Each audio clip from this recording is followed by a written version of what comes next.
So I took my entire family to Aquatica and I paid about $360. Guys, I did this in June and literally like less than a month later, I moved to Orlando, but that's a different vlog for a different day. Literally, nobody in my family can get along for more than 2 seconds, but that's also a different vlog for a different day. But we had a blast, guys.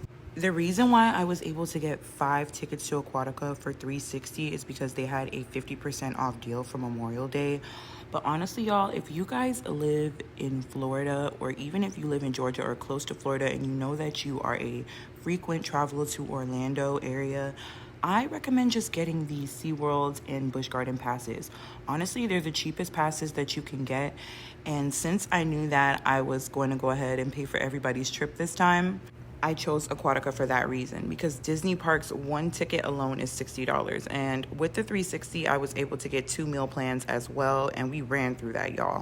They have plenty of rides. The lines were super long. That's another reason why I recommend just getting the seasonal passes, because there's no way you're going to be able to use all the rides.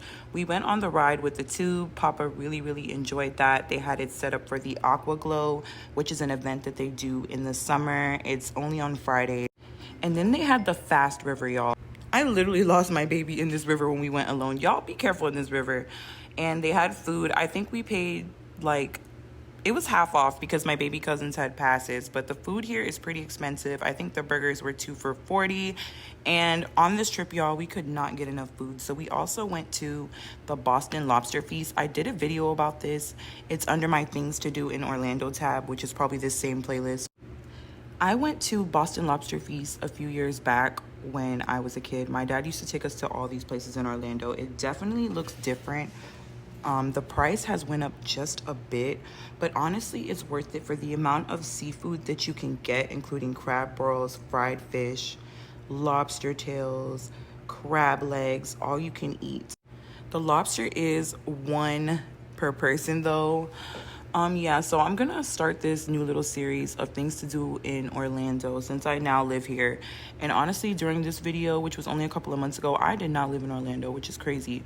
When I put my mind to something, I literally do it, which I love that about me. My baby literally tore them lobsters up. They were so delicious. But in total, this and the Aquatica was my son's birthday gift.